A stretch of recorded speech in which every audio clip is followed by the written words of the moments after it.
Salut à tous, j'espère que vous allez bien. Cette semaine, je vous emmène avec moi pour la production de ma première mini collection de carnets cyanotypes. J'ai encore absolument rien préparé. Enfin, j'ai fait tout un tas de tests avant pour vérifier que le produit en lui-même fonctionnait, mais pour le moment, je n'ai même pas encore les motifs pour les couvertures. Et c'est de ça dont on va s'occuper aujourd'hui. Je vais commencer par préparer des supports de cyanotypes pour pouvoir faire des tests dans la journée et profiter du fait qu'il fait super beau aujourd'hui pour pouvoir les exposer. Et ensuite, je vais me mettre à dessiner pour faire les dessins qui vont aller sur les couvertures. Aujourd'hui, vous allez me voir réaliser pas mal de cyanotypes, mais je ne vais pas tout vous détailler, tout vous expliquer. Si ça vous intéresse, j'ai fait une vidéo là-dessus, je vous mets le lien en i et dans la barre d'infos. Bon, maintenant, j'ai plus qu'à laisser sécher. Et puis, ce soir, enfin dans l'après-midi, je pourrai faire mes tests. Et on va passer à la partie qui a été finalement la plus compliquée pour moi, celle de trouver les motifs que j'allais mettre sur les couvertures. J'avais décidé, dans tous les cas, de faire une collection printanière, parce qu'elle sort en avril, et donc de faire quelque chose de floral. Après, j'étais pas encore décidée sur le style que j'allais utiliser. J'ai une légère obsession pour les fleurs de printemps en ce moment, probablement parce que c'est la première année que j'arrive à sortir régulièrement pendant le printemps et à pouvoir profiter des fleurs sans souffrir de mes allergies, parce que je fais des très très grosses allergies au pollen, ce qui fait que c'est une période qui est compliquée pour moi. Mais en fait, cette année, avec le Covid, le port du masque et tout, il s'est avéré que j'ai découvert que porter un masque, ça me protégeait plutôt bien les voies respiratoires des pollens. Et du coup, j'ai pu passer pas mal de temps à l'extérieur et pouvoir profiter de tout ça. Et honnêtement, c'est la première fois de ma vie d'adulte que je peux profiter de ça. Et donc, j'avais très envie de pouvoir célébrer ce printemps que je découvre presque pour la première fois en faisant cette collection avec des fleurs. En plus, il faut être honnête, au niveau marketing, faire des fleurs, c'est toujours un truc qui marche bien. Comme à mon habitude, mon premier réflexe a été de tester avec des aquarelles. C'est le premier test que vous voyez ici. Alors, je dis pas qu'elles sont catastrophiques ces fleurs, mais c'était juste pas ce que je cherchais. Elles étaient un peu molles, on aurait cru presque des anémones, ça me plaisait pas. Donc du coup, après ce premier test complètement à l'aquarelle, j'ai décidé de passer au trait. Et j'avais dans l'idée pour ce dessin-là de faire un mélange entre du trait et de l'aquarelle. Et donc j'ai fait cette espèce de fleur un peu hybride avec des petites hachures au stylo et j'ai rajouté de l'aquarelle par-dessus, mais là encore il y avait un truc qui me convenait pas, une espèce de mollesse au niveau du tracé des pétales qui faisait que j'avais plus l'impression de quelque chose d'aquatique. Donc du coup, le tracé me plaisait pas, donc je suis repassée complètement à l'aquarelle. Vous voyez, c'est des tests, hein. J'ai fait des allers-retours, des essais. Là, j'avais quelque chose qui me plaisait plutôt bien, mais j'ai décidé de changer de carnet, changer de technique, et passer complètement à autre chose, et d'essayer de faire les choses de manière un petit peu plus rigoureuse, c'est-à-dire en faisant un vrai crayonné avant, pour réfléchir à la structure de ma fleur, pour éviter d'avoir ce côté anémone un peu molle, et donc réellement faire une étude documentaire de la fleur en faisant un crayonné pour comprendre la manière dont les pétales s'attachent, de la construction du centre, etc. Et après, en passant avec les Pigma Micron, qui sont les stylos à pointe fine que j'utilise le plus souvent et que j'aime beaucoup. D'ailleurs, là encore, si ça vous intéresse, j'ai fait une vidéo sur les différents stylos qu'on peut utiliser qui sont compatibles avec l'aquarelle. Je vous la mets elle aussi en haut dans le i et dans la barre d'infos. Donc on est sur un côté un peu étude doc, un peu tatouage aussi, avec les lignes d'ombrage que je fais en faisant des petits pointillés, et je pense que je tiens quelque chose de plutôt intéressant. J'aime vraiment bien faire ça, déjà je trouve que c'est extrêmement méditatif, extrêmement sympa comme processus, et mine de rien c'est important pour moi de faire quelque chose qui me plaît aussi. Alors, 2 heures plus tard, j'ai un premier motif qui me plaît plutôt bien avec des magnolias. La question que je me pose et à laquelle j'ai pas encore de réponse, c'est est-ce que du coup je garde le même style pour les 3 carnets différents, ou bien est-ce que je fais 3 choses vraiment différentes? Je sais pas encore trop, mais déjà je suis plutôt contente de ce motif-là. J'ai fait plusieurs compositions, donc une avec des crocus, une avec des magnolias et une autre avec des roses sauvages. Et du coup, j'ai scanné tout ça. Pour ça, j'ai dû les retirer de mon carnet, les scanner et les remettre dans mon carnet avec du masking tape. Et maintenant, je vais les passer sur Photoshop pour bien nettoyer mes scans et ensuite les réimprimer sur du transparent pour faire mes négatifs pour pouvoir faire des cyanotypes. Nous sommes dans ce que je qualifierais de mon labo, en réalité c'est ma chambre d'amis, hein, et du coup on va préparer les futurs cyanotypes à être exposés au soleil.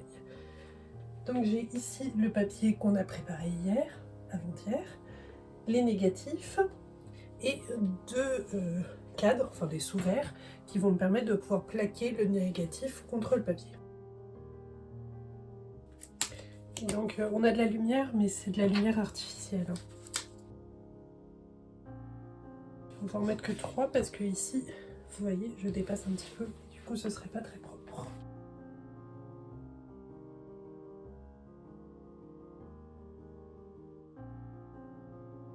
Donc alors, là pour le moment, j'en fais que 2, c'est juste des tests pour vérifier que les motifs me conviennent bien. Et si c'est bon, je lancerai une production en un peu plus grande quantité. Je reste volontairement sur des quantités assez restreintes pour garder un côté artisanal, on va dire. Et donc maintenant, on va emmener tout ça au soleil. On arrive sur ce moment magique où le soleil et les UV vont imprimer sur le papier notre motif. Je sais pas vous, mais je ne me lasse pas de cette phase de rinçage où d'un coup le bleu apparaît. Bon, ce n'est pas le bleu définitif, il lui faudra 24 heures pour complètement s'oxyder et donc du coup prendre sa couleur bleu marine définitive. On est le lendemain, du coup hier soir, pendant qu'il faisait nuit, histoire que j'ai pas de problème d'UV, j'ai préparé quelques petits supports de cyanotype en plus et j'ai fait quelques modifs sur mes négatifs pour épaissir un petit peu le trait que je trouvais trop fin sur les essais que j'ai fait hier.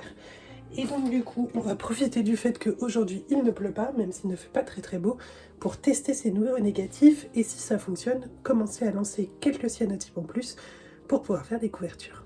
Deuxième phase de test, vous remarquerez que cette fois-ci j'ai coupé mes feuilles un petit peu plus petites pour ne pas avoir le problème de ne pas pouvoir mettre la troisième attache à mes sous-verres. J'apprends petit à petit, c'est aussi l'intérêt de ce processus-là, c'est que je le découvre au fur et à mesure. Et ensuite au rinçage, et là on voit que le motif est beaucoup plus visible, beaucoup plus contrasté, on a un effet presque tableau à craie qui me plaît plutôt bien. Et donc je pense que je vais partir là-dessus pour les carnets définitifs. Je vous fais faire l'impasse sur la réalisation des couvertures parce que c'est le même processus. Aujourd'hui donc les couvertures sont prêtes, vous avez vu tout ça hier et du coup je vais faire le montage des carnets. Pour le moment, tous les carnets sont en papier blanc à croquis. C'est un papier que j'aime beaucoup, c'est un papier sennelier pour croquis et dessin qui est un petit peu ivoire mais pas trop. Moi personnellement je le trouve très agréable pour dessiner. Un jour j'espère pouvoir proposer des carnets avec des lignes ou des carreaux, des choses comme ça. Mais pour le moment j'ai clairement pas encore le matériel pour. Mais je pense à vous qui aimez écrire, promis. Et donc, comme pour les précédents, une reliure cousue avec un fil rouge contrastant, juste parce que je trouve ça joli en fait.